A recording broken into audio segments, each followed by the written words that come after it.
The views expressed on our programs are not necessarily those of WVON, Midway Broadcasting Corporation, or our participating sponsors. The following is paid programming. The views are not necessarily those of this station. We are the talk of Chicago, 1690 WVON. Hands, everybody, if you got what it takes, because I'm Curtis Blow, and I want you to know that these are the breaks. All right, brothers and sisters, we ain't taking no break. We back on the air. It's straightwords.com. Straightwords.com is our website. We're on WVON 1690, the talk of Chicago, every Tuesday night from 9 until midnight, giving you some power-packed content. I wrote something down that our sister Patrice said earlier. We give out information that is germane to our survival, and that's what we do here with the content that we bring to you, brothers and sisters. We deserve your support by the grace of Almighty God. If you feel like, you know, what you're hearing on the air is vital information to our people, please support us and keep us on the air. And we take your donations because that's what keeps us rolling every week. You can go to straightwords.com, straightwords.com. All the information on how to support us is on the front of the website. And also you can text us at 312-480-9775, 312-480-9775. Brother Naba'a Richard Muhammad is the host, editor-in-chief of the Final Call newspaper. Brother James G. Muhammad, content contributor of the Final Call newspaper. I'm Brother BJ, and we're going to go into our next segment. But Brother Naba'a, Brother James G. Anita's been holding on for a minute.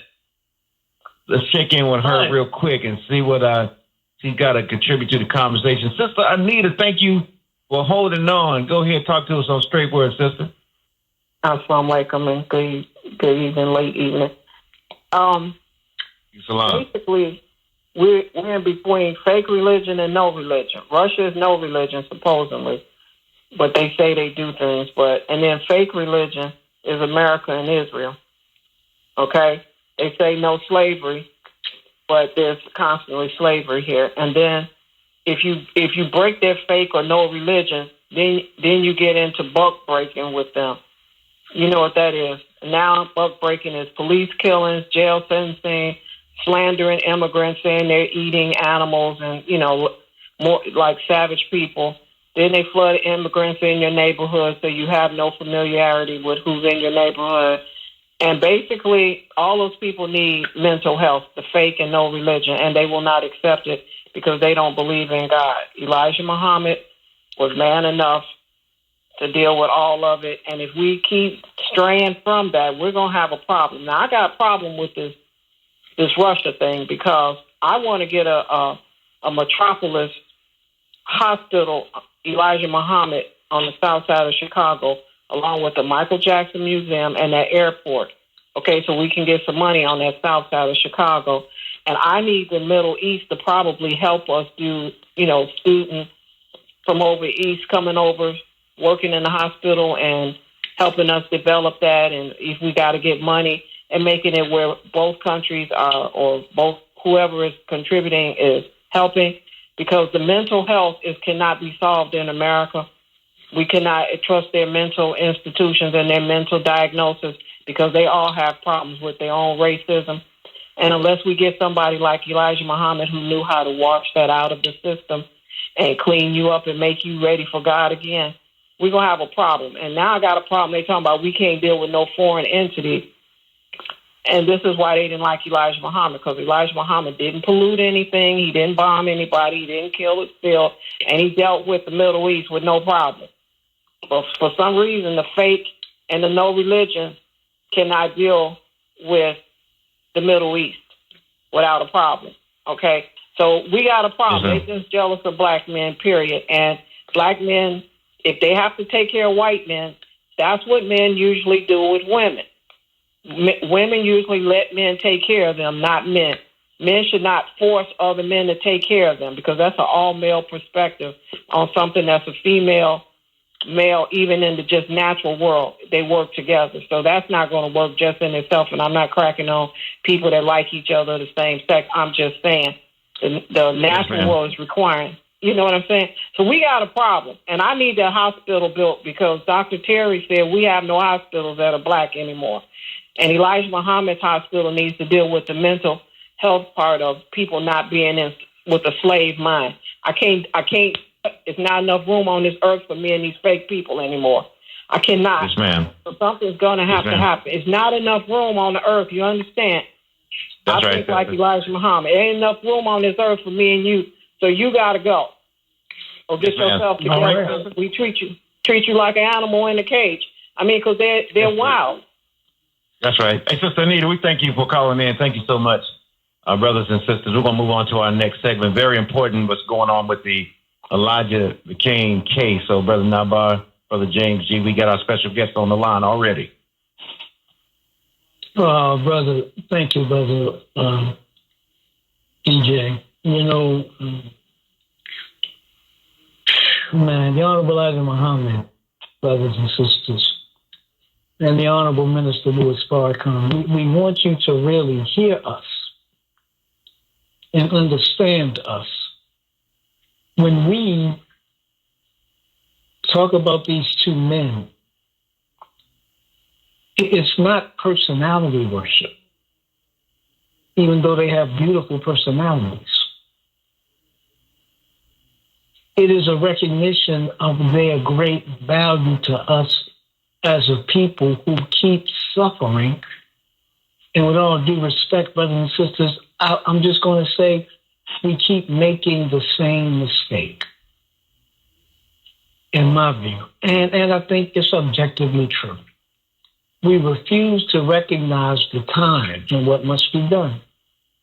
We refuse to recognize the reality of an enemy that we have and why it is so important for us to chart our own course. So we got Sister Midian Holmes, activist from Aurora, Colorado. She's going to bring us, brothers and sisters, up to date on some developments and the pursuit of justice for Elijah McClain, who died in 2019, 23 years old. Aurora, Colorado police put him in a neck hold that led to a medical emergency, and then a paramedic injected him with an overdose of a sedative and did not follow department procedure. And, brothers and sisters, I mean, this case always just breaks my heart because this was such a pure, innocent soul of a young black man. And, you know, we could never get justice in this case fully. You know why? Because justice would have been Elijah McClain being able to come home and hug his mother. So, Sister Midian, why don't you come on in and I guess you can tell us what's happening with this thing. Yes, well, good evening. Thank you so much for allowing me to come back into this space and share in this story. You know, this has been quite a journey for not only the family, but also the community, and even the community abroad. So, you know, as you put it very well, Elijah McClain was taken from us back in 2019, and his soul was very pure. He was a loving soul where he took care of everybody that he came in contact with. And, you know, had such a presence about him that offered so much calm and peace, not only to us, but also to animals. And he was a soul that wouldn't even hurt a fly. You know, if he saw a fly, he would catch it and take it outside. And so just the softness and the beauty of who he was and what his legacy continues to be is something that is the reason why this story should grapple with all of us so deeply. And so the individuals that were involved in what I would call a lynching in the street, there has not been any one of them that has had to experience the reality of what they did and the reality that they took a life like this. So just recently, Peter Cichuniec, who was the lead paramedic and was the one that actually injected the ketamine into Elijah's neck that night. When the conviction happened and the sentencing came down by Judge Mark Warner, he was sentenced to the minimum, the absolute minimum that he could serve based on the charges, and that was 5 years in the Department of Corrections. And so that sentence came down, and he was remanded into custody, and he was taken to jail and serving out his sentence. So in the state of Colorado, in 1977, there was a state statute that allowed for anyone that commits a crime that is serving in the Department of Corrections, you are allowed to make a request to the court to have your sentence modified. And so that modification, the motion for that modification was sent by Cichuniec's law team, and they sent it in June. And just as of recently, Peter Cichuniec's sentence has been overturned, and he will still be his sentence has been overturned, not his conviction. He will still have to live under the cloud, if you will, of being a convicted felon that resulted in a violent crime. But he will not have to serve another day in prison. He is now out in community, and he is now been sentenced to 4 years of probation. And so since 1977, when this law was written, there's only been 203 situations where a mandatory sentence, because this was a mandatory sentence, has been modified since 1977. And I'm sure if we peel back the layers of that data, I'm sure that those that are getting these modifications don't look like us. And this is just yet another scenario where we now have a precedent that is set, and just a statement that's been made by Judge Mark Warner and the 18th Judicial District that the matter of Black lives is always negotiable. Elijah's life was negotiated, and him being someone that had to pay the price for taking that life, the value of us was on the negotiation table, and we lost. Wow. You know, Midian, very often when you hear about such cases, and first of all, my heart, and as always, give our love and condolences, and whatever we can do for Elijah's mother and his family, we will do. We extend the same to you as well, you know.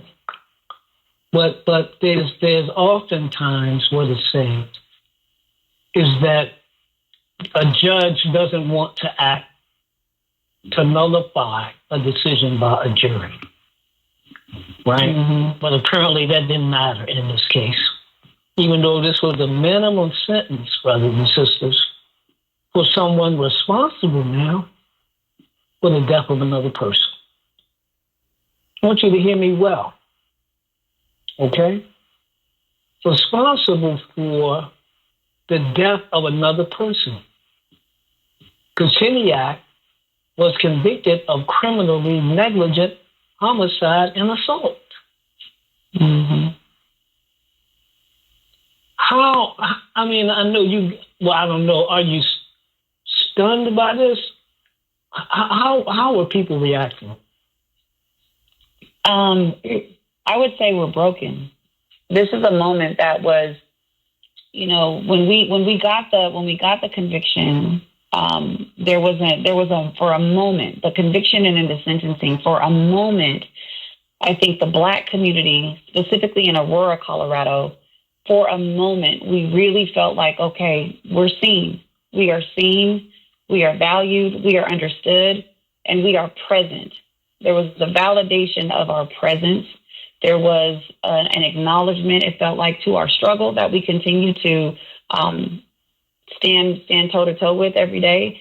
There was a moment that we were able to hold to say, okay, there's something here that was different, because we weren't anticipating a conviction or a sentence that came through. And once we got that, we said that it was something that we could at least start to create some closure, especially for the family. And then for this now to come back into fruition and for it to go this way, it completely takes all of us back into the pain, back into the pleas and the cries that we heard from Elijah in the final moments of his life. It brings all of it back into play. And it's a slap in the face, absolutely. And at the same time, it creates a narrative that even when there are convictions, when our lives are, the system is still at play. The system is still at play. The system never shut off. It never shut off. And part of it is we gave this, we let hope come back into the room, and we shouldn't have done that. We shouldn't have done that because now we are dealing with a family that is even more broken than they were when they started this journey. And that's not right. It's not fair. It's not okay. And I hate to say that we shouldn't have had hope, but the reality is that because of the systems that we have, I almost want to say shame on us for having hope. Yeah, because the community put a lot in it. I know you've been on the show several times over the last, months, couple months, 3 or 4 or 5 months, however long it's been. And the community was letter writing. I know you came when we sent letters from Chicago. The community was somewhat disheartened by the other defendants. I think they all got off, or with just barely any punishment at all. So to hear you say that word, that it felt broken, I can feel that. I mean, I can really feel that, especially this young man was such a beautiful young man, as has been said. It's almost like being back in slavery. You don't have any kind of right that the white man needs to respect at all, like Barnabas said, 5 years, that was a slap in the face right there. And now I was wondering, is there some history of this particular judge? Does he have a reputation down there, or I don't know, was he on an appeals court or something, but does he have kind of a reputation for being maybe anti-black or hard on black defendants? So his evaluations continue to come through just arbitrarily. And, the sentencing across the board, and it's not just a Colorado problem, but the sentencing across the board is always disparate. And he does not do anything to push back against that. So he is absolutely holding the line of the status quo.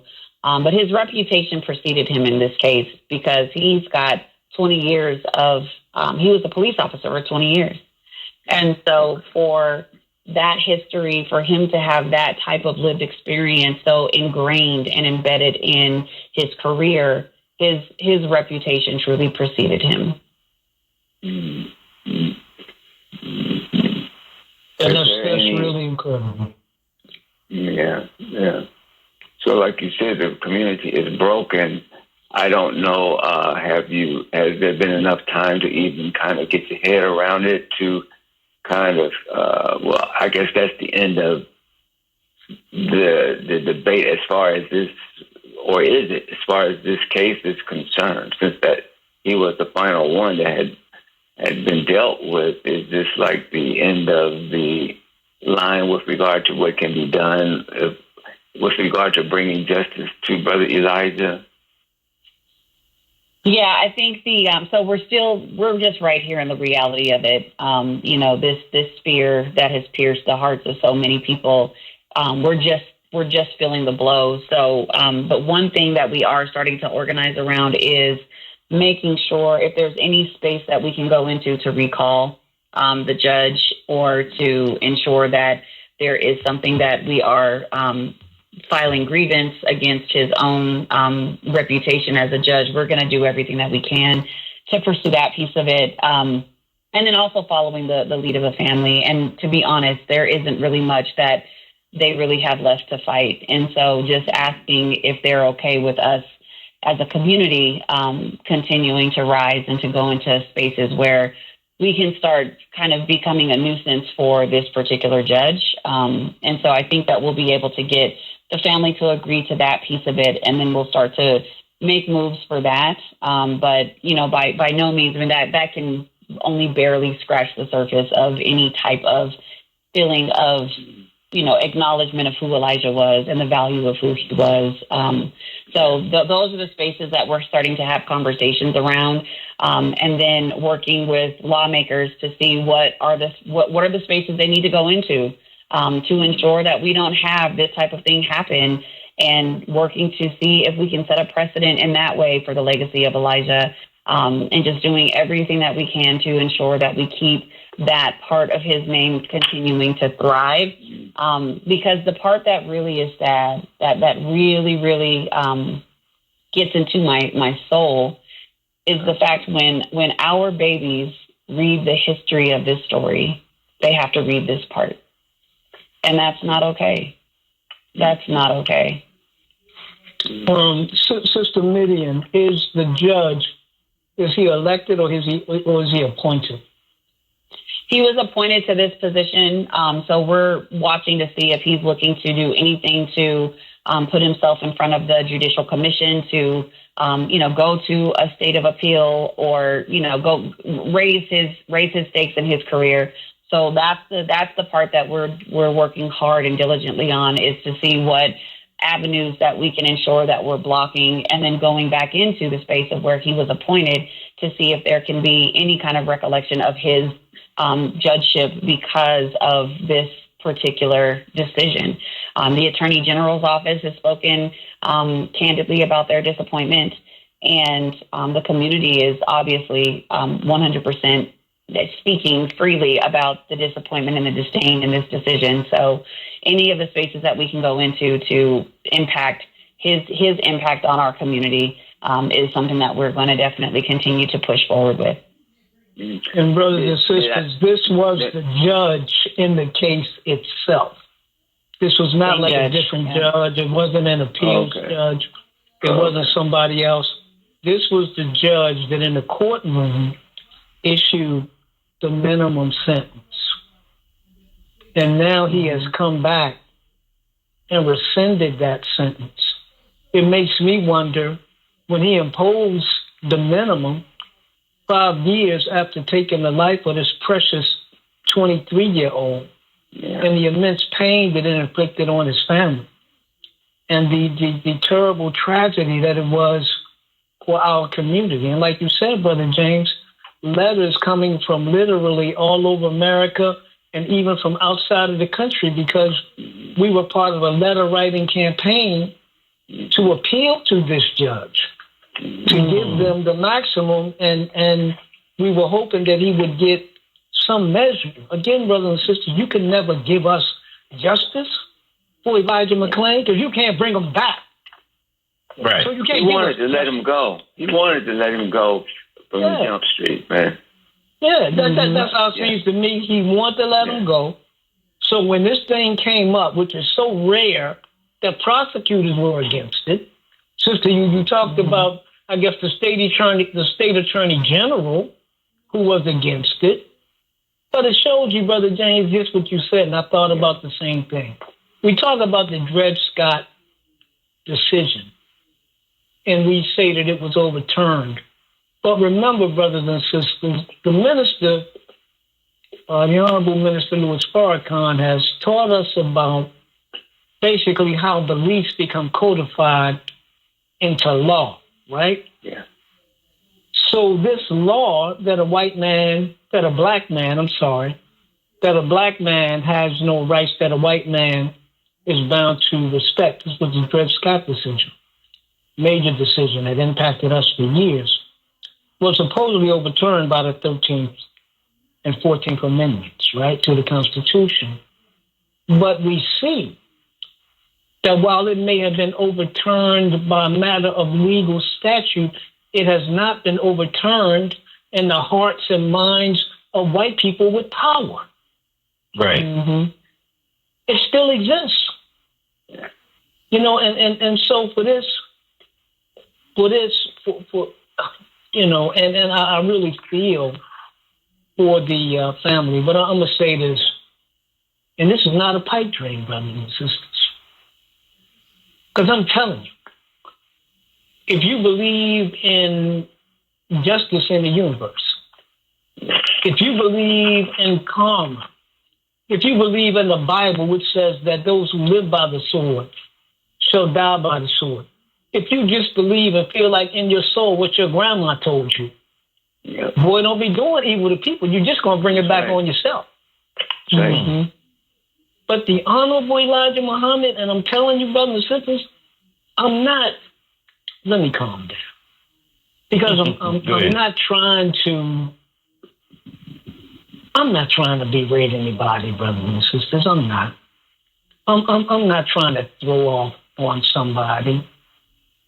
I'm not trying to condemn you. I'm not trying to do none of that. I'm simply saying this, that we believe, the three of us brothers on this radio show, and members of the Nation of Islam, and many, many, many, many others, believe that this is the day of our divine rise. But not only that, this is the day of the punishment of our enemies. Right. And they will not be able to escape the evil that they have so deliciously poured out on us. The evil that they have delighted in doing to us. Now, we don't carry weapons. We don't have no army. We are peaceful people. We are forbidden now. In our teachings, we are forbidden to commit acts of violence on self or others, unless we're in self-defense, right? Right. But brothers and sisters, these two men, the Honorable Elijah Muhammad and the Honorable Minister Louis Farrakhan, said that God himself has come to us. Now I want you to reason this. I want you to consider this just for a minute, right? Give me a couple minutes. We believe that we are the fulfillment of the prophecy of Abraham, where God tells Abraham that your seed will go into bondage under a strange land and a strange people. This is certainly a strange land. This is certainly a strange people. And that Abraham's seed would be afflicted. We have certainly been afflicted and abused for 400 years. We've been here over 400 years. But it says, after that time, I will come, meaning God himself would come and judge that people. And well, they basically save this people. He's going to choose this people that's been destroyed, Abraham's seed, as his own. And he's going to judge the nation which they have served.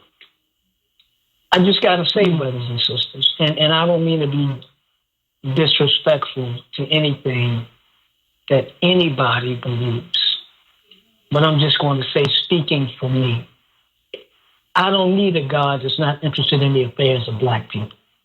That's right. So if you want to talk about the Hebrew boys in the Bible, you want to talk about the deliverance of the children of Israel in the Bible, you want to talk about Shadrach, Meshach, and a bad Negro in the fiery furnace.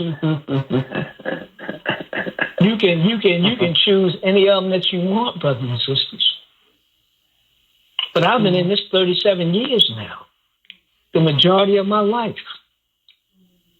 And what I've seen over 37 years is a continual, not an easing of the oppression and the murder and the disdain and the hatred of our people.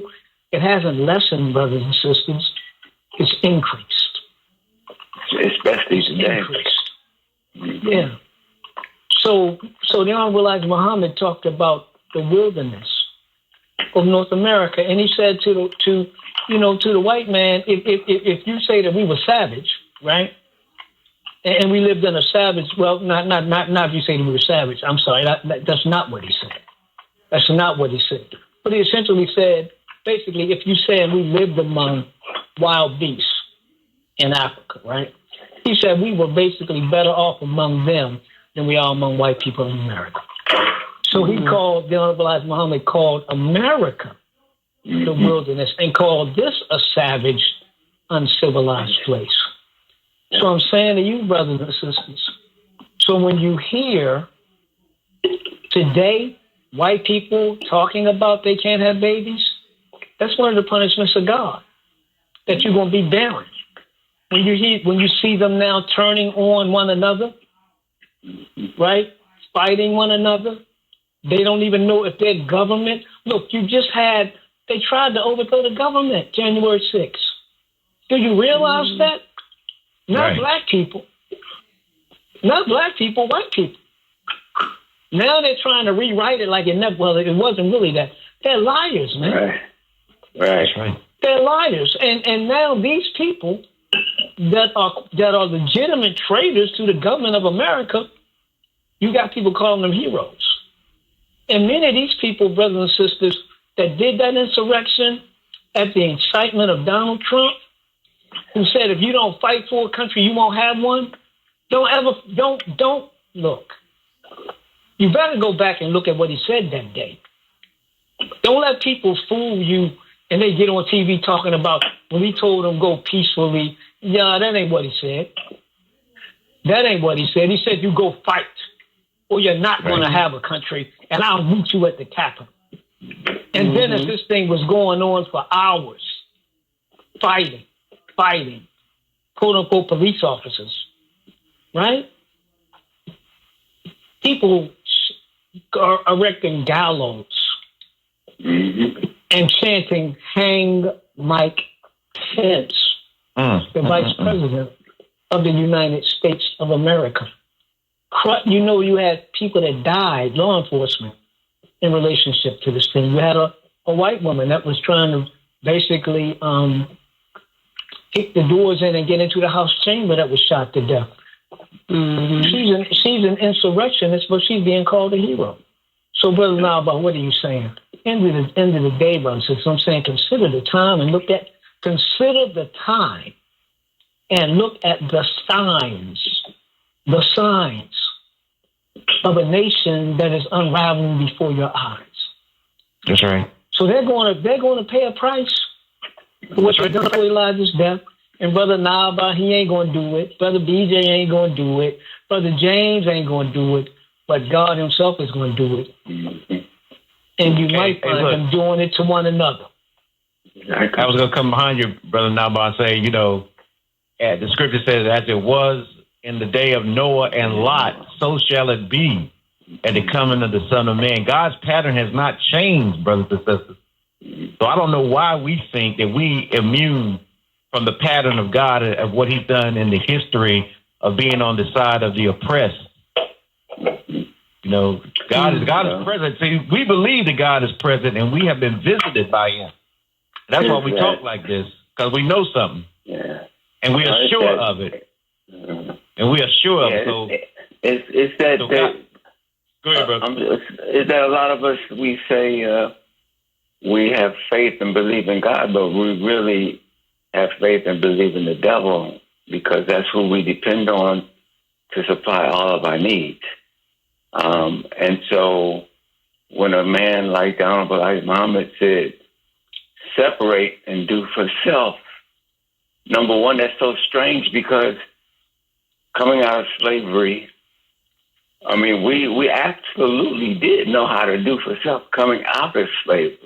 We were doing for self coming out of slavery. We were, I would say, at some of our strongest coming out of slavery because we were building our own communities and, growing our own food and being united with one another, even though it wasn't utopia, but we were growing. But, of course, when they came and post-Reconstruction and destroyed everything, and then integration is when we totally said we had faith in God, but really our belief and our faith was in the slave master because now he was the one who was allowing us into his home, into his house, and allowing us to participate in his world more freely. And we kind of started to thinking that we were him. We was his true brother because he was allowing us to do things we had never done before. And we just took down our guards, many of us. We just let down our guards. And we celebrated. We celebrated being able to use the same toilet. We celebrated being able to drink out the same water fountain. So That completely disarmed us, in my opinion. And we lost everything in that process. What little we had, we lost. So what we're saying is God, Almighty God Allah is going to avenge the murder of Elijah McClain is what we're saying, brothers and sisters. You don't have to, you can put your complete trust in that. It's going to be all of it. All of it. That's right. Not just him, all the way back, man. All the way back. Vengeance is mine, says the Lord. Come on. Did the Bible say that God said he would bring all of the blood from, was it Abel to Zacharias? Zacharias, yeah. On that particular generation, brothers and sisters. Yeah. So, Sister Midian, I want you, and I hope that perhaps you and Brother Elijah's mother and family and our brothers and sisters there. I know it's a difficult time, but you all did the right thing by standing for what was right. Yeah, that's right. You did the right thing by demanding justice. You did the right thing by not laying down at the foot of the slave master and saying, "Do what you will." No, you fought. That means that we are growing in consciousness and we're growing in love with one another. So as they inflict this pain and this hatred on us, it should only cause us to fall deeper in love with one another, to treat each other better, to be more patient and loving and kind with one another, to look at all of our children as all of our children, to avoid division, and to support those that are working on our behalf. But brothers and sisters, we are not crazy. Well, I'm a little crazy, but I'm not insane. That's right. A little crazy. But I'm smart enough to know that when I look at Scripture, I don't see anybody else that's been in bondage around the world for 400 years, brothers and sisters. And either it's true or it ain't. See, you can't say that don't count because it's black people. Right. So it was all right. It was all right. And when you thought it was somebody else, like them people that came from Europe into what's called Israel, that was set up by the forces of this world and not by the prophesied Messiah. When you thought it was them, it was okay, right? You can believe that, but you can't believe that prophetic picture in the Bible is you. You can't believe that. Why? I'm just saying, what? Consider it. Why not? Why is it so easy for you to believe in somebody else? But ain't nobody suffered like you. Ain't nobody been in bondage like you. Ain't nobody been raped like you. Ain't nobody been lynched like you. Ain't nobody been burned at the stake like you. Ain't nobody been cannibalized like you. You don't think they ate black people? You better do some research. You white cannibals of black people in America. You don't think they ate the literal flesh of our people? And they talking about some foolishness and no, that's their history. But I want us, brothers and sisters, and Sister Midian, I just want to pay homage to you and everybody that was in this fight. Right. Because it takes something out of you to get into a fight, and even to hope that you will have victory. Especially dealing with the forces that you've been arrayed against. And to force that judge to capitulate to the 5-year sentence. And then for him to turn around and undo his sentence because he didn't want to do it in the first place. They always talk about respect for the rule of law when it comes to us. We got to respect the rule of law. We got to. No matter what the verdict, Breonna Taylor, whoever it was, Jordan Davis, whoever it was, what the jury decided, and we got to stick by the rule of law. But they have no respect for the rule of law. But there's a divine law that they can't escape. That's real, and I appreciate all the passion that you're speaking from, and the love is felt. Please know the love is felt, and I would just say to those that are listening, we are in a place where right now we're feeling the realities of the pain that this has caused. And that's the space that we are in right now, is just feeling that reality and understanding that this is going to be a hard process. But if you all can just keep us lifted, when you've got folks out here that are, holding their arms up for the fight for justice, and those arms get tired, we need somebody to hold our arms up as we're holding things up. And that's what we need right now. We need y'all to lift us up while we go through this, because we will get back up. Believe that. We will definitely get back up. We will be just as fierce, if not more. We will be just as strong, if not more. And we will be just as connected, if not more. And so if you all can just continue to keep us lifted, and just know that we are going to continue to fight, because one of the things that I know I live by and I ground myself in is if I can feel, I can fight. And this hurts. And so I know that I still have fight left, because this hurts and I can feel it. So we're going to get back up. It's going to be a road, but we're going to get back up. That's for sure. Sister Midian, thank you for spending this time with us. Stay in touch with us. Let us know if there's anything we can do. We will certainly be lifting you up and keeping you in our prayers and thoughts. Assalamu alaikum. Thank you so much. And I believe you when you say it, Brother Naba. So, walaikum assalam, and I believe it. I believe what you're saying. Thank you so much for the time, for the opportunity to speak in and to continue to keep Elijah's name alive, because when we say his name, that means that we never let him die. So we still got to fight, and we still got a story to write. Absolutely. That's right. Thank you all so much. Right. Okay. All right. Thank you, sister. Thank you. So, brothers and sisters, you've been listening to Midian Holmes, activist, advocate, friend of the mother and the family of Elijah McClain, who died at the hands of, or who died as a result of the actions of white cops in the Aurora, Colorado Police Department, and then at the hands of a paramedic who violated protocol and gave him a major sedative that ended up taking his life. Right. And that paramedic is now out. Powerful segment tonight, man. Yes, sir. Good content, brother. Yeah. Good. I mean, refer back to my sister. She said this information is germane to our survival, because we have to understand that we do have an enemy. We at war, brothers and sisters. Just because we can go in and out of the White House now, and it looks like, everybody's getting excited to be on the front lawn of the White House with a flag in your hand, but you're not treated like no American. So we better wake the hell up and realize that, I want to read this real quick, brother. When I was mentioning about intense regret, I found that article that was in the final call, and that name of that article, I was talking to my brother Jabril in Intense Regret earlier in the show, and the article is called The Final Exam.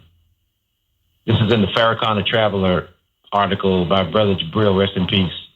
The Final Exam, the entrance to the kingdom of God. And when he mentioned intense regret, he says, if we refuse to make an immediate change in attitude towards God's wisdom and Minister Farrakhan, we will soon experience intense regret. Mm-hmm. Mm-hmm. And, the minister's been guiding us. We refuse to recognize the divinity of the Honorable Minister Louis Farrakhan. He's a divine man, brothers and sisters. Ain't no doubt about it. He's a divine man in our midst. God always sends us somebody, whether you believe it or not, because you can watch a football game, you got a widescreen TV, you ride around in the latest vehicle, you got video games and stuff, but you believe that God, his pattern has changed of how he looks out for those that he loves the most. And he sends a man like him in the midst of us, and you just can't fathom that a black person can be a divine messenger of Almighty God. You just don't believe it. Mm-hmm. Mm-hmm. But that's who he is. And, you know, people mistake our recognition of that fact that he is divinely guided by the God who came July 4th, 1930 for our salvation and raised up the most honorable Elijah Muhammad. And the messenger left the Honorable Minister Louis Farrakhan for us to feed off of so that we can make it through this dark hour that we're in right now. So I'm just appealing just to reason with you brothers and sisters. You know, don't take what we're saying, you know, as, you know, challenge it. I mean, try to prove us wrong and find out that the Honorable Minister Louis Farrakhan has been right in our midst the whole time. And he's been trying, as the suffering servant, the pleading woman, that we would wake up and we would choose righteousness over wickedness. And then we would get away from our open enemy and stop relying on them for our salvation. The Honorable Elijah Muhammad told us, he says, separate or suffer the consequences. We must wake up before it's too late, brothers and sisters. Please. Mm-hmm. Yeah, and I think, Brother BJ, what the point is, brothers and sisters, we start by coming out of the mindset and the influence of our former slave master, who got to. They have made us into themselves. Right. So they hate black people, we hate black people. They want to get drunk and get high, we want to get drunk and get high. They want to run rampant and do everything under the sun that's immoral. We follow them. They pull their clothes off, we pull ours off. Yeah. They want to carry guns and shoot, we want to carry guns and shoot. They worship the almighty dollar, we worship the almighty dollar.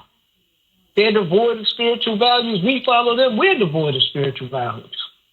So when we say the Honorable Minister Louis Farrakhan is a divine man, what do we mean?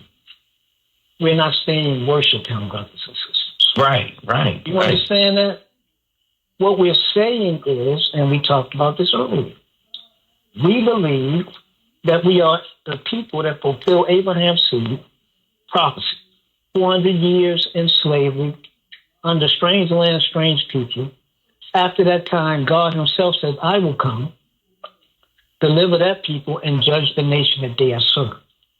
Well, if that's the intervention of God himself, then these are divine actions, okay? These are not arbitrary. Right. And if the actions are divine, and meaning they're divided, meaning they are guided and defined by God himself, that doesn't happen without the God using his divine will to give you a divine servant to guide you into what the divine will is. You understand? Right? You see it throughout the Bible, and you see it throughout the Holy Quran. God has a divine servant. He has a messenger. He has a prophet.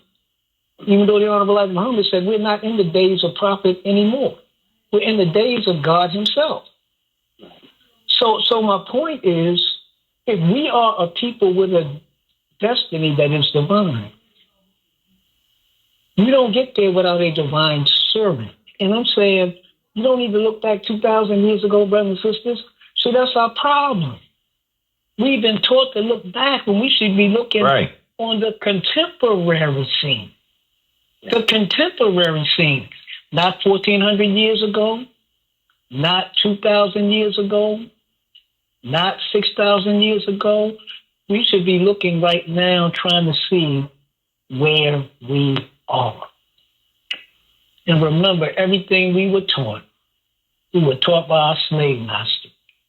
And why would I teach you right? Why would I teach you right if I don't treat you right? And I hate you, and I know that your rise means my fall. Wise white people know that. That's why they're such. I'm going to close with this. If we're such a raggedy, no good bunch of people, why they always got our foot on our neck? Right. Why they always got us under surveillance? Yeah. Why they always worried about what we're doing? Why they always snooping on us? Why are they trying to feed us the worst food? Why are they trying to assassinate our image? They're afraid of a rise of a black messiah. And they've already told us, you know. But it's too late for that. It's already written. Too late. Well, brothers and sisters, it's the top of the hour, and we concluded our show for today. We pray that you were blessed by something that you heard. We out here, brothers and sisters, because we love you, and we're willing to give our lives for the sake of truth. We were taught, be doers of good. That's what's going to make us beautiful as a people. And that's what makes us beautiful in the sight of God and to others that come into contact with us. So go out and show your love and show everybody that you are a child of God. It says, blessed are the peacemakers, for they shall be called children of God. Brothers and sisters, thank y'all. We'll see you next week. Thank you, Deontay. Thank you, Sister Jeanette, Brother Naba'a Richard, Brother James G, Brother BJ. We out. Assalamu alaikum. Wa alaikum salam.